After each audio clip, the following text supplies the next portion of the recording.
Sometimes it can all be a little bit too much and you just don't know where to start. I picked up a pack of the Wendigos, which I was hoping to feature in a video in a couple of weeks' time. I've got this Luna City Alpha starter set, which has some lovely figures and counters and everything.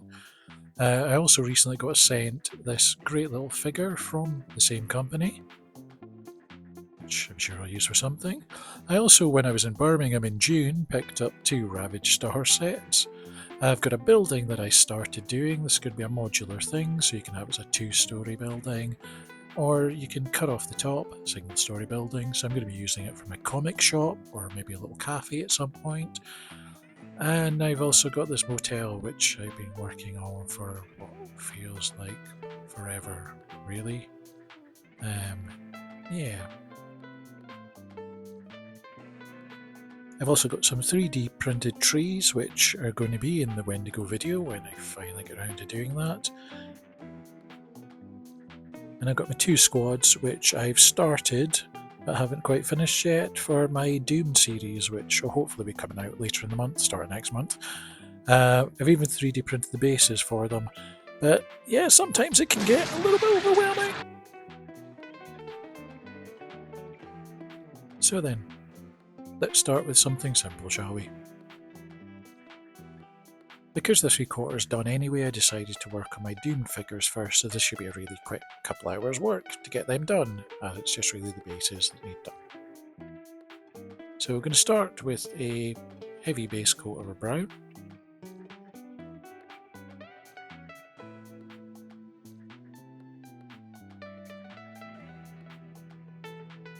Once that's on everything and dried off, I'm going to do a dry brushing of a lighter brown colour just over the earthy kind of dirty bits.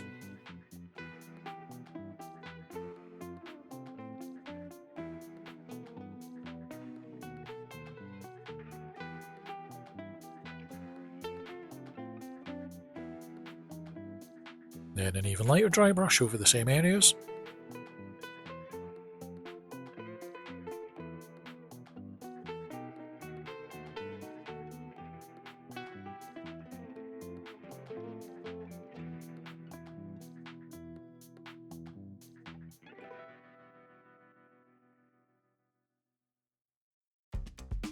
Then the bases with the flagstone bits are going to get the same process but with greys this time. So that's heavy dry brush of a dark grey.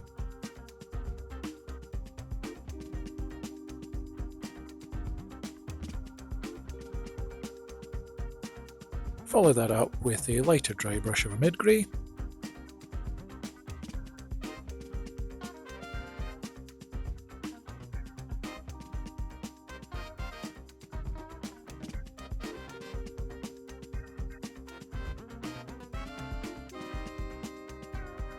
And then when that's done, just finish it off with an even lighter dry brush.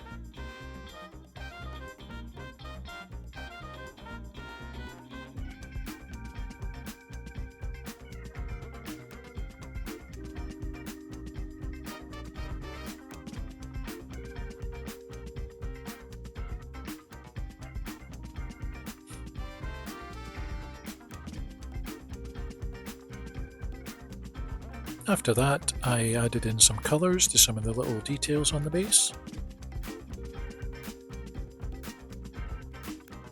And then to finish them off, I did a brown wash over the whole thing.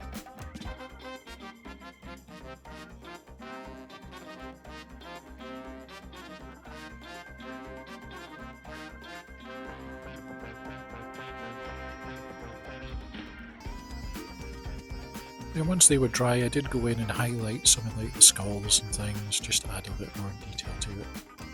So yeah, that's it. Quick and easy.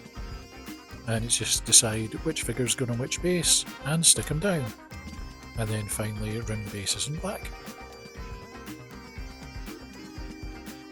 So yeah, that's my 2 little squads for Doomed. All ready to go now. I've just got to get on to making the horrors next.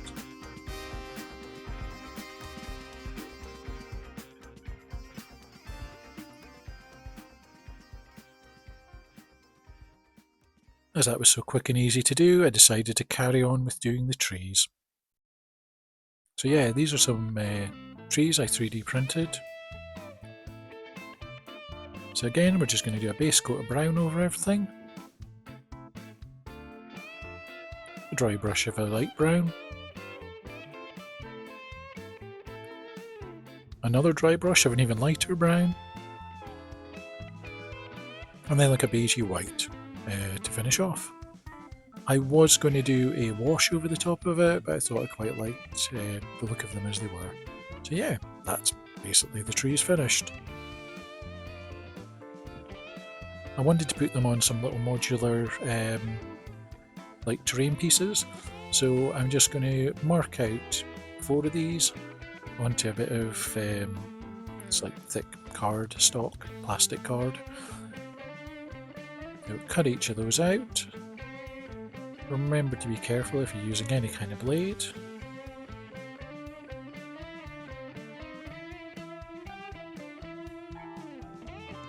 So I'm just going to cut that out at an angle to put a little bevel into the edge. And yeah, I spent ages drawing little patterns and then just completely ignored the patterns. So yeah. There's also a couple of little blocks there which are going to go on top to the pieces just to give it a bit of verticality. I'm using super glue. Probably shouldn't. You should probably use like hot glue, but I wanted it to be quick and easy, so super glue it was. And it won't really matter because it's all going to get covered in a texture paste, so that should keep it all together nicely.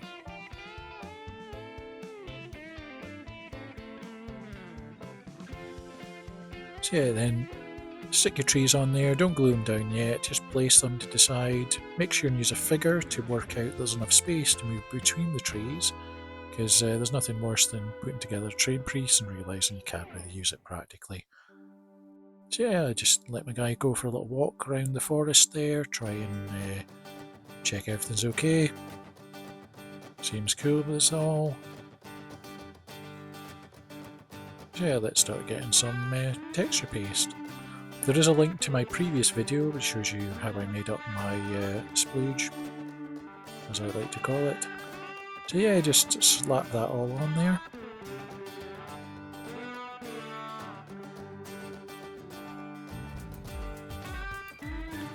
Because it is a mixture of PVA glue and filler mostly, with some paint thrown in, it does dry really hard, but the PVA gives it a nice bit of flexibility so it doesn't crack or anything.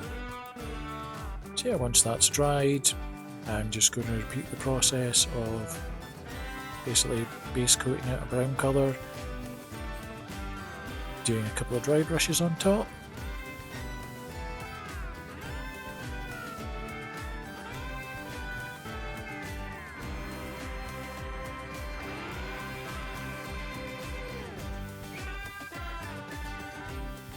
So yeah, dark brown base coat over them all.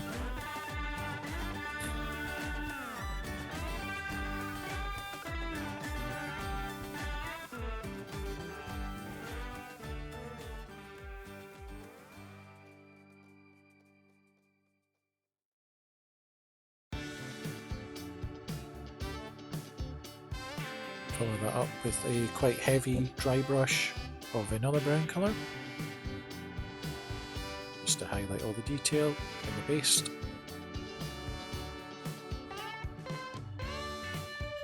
And then I went on and did a slightly lighter dry brush over the top of that.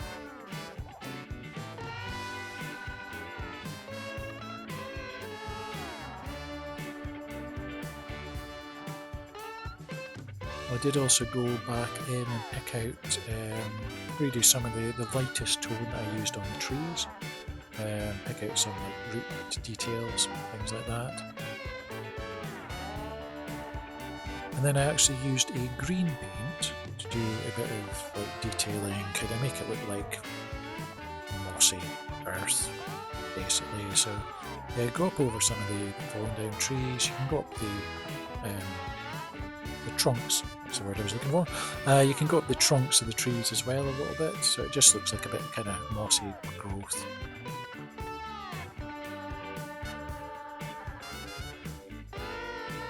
Yeah, that's what it looks like after that step. And then finally I just put on some flocking onto it, so it's quite low just multicoloured cover really, so it's not static grass or anything like that, it's just a bit of flock just to give it a bit of texture. So there we go, that's 2 projects completed in an evening, more or less, give or take an hour or so, if not right morning. Anyway, that's given me 2 sets of figures for my Doom series. It's also given me 4 little mini terrain pieces that I can use in the Fallout, Doomed, any kind of post-apocalyptic or fantasy setting. So there we go, I think they all turned out quite well, hopefully you do as well.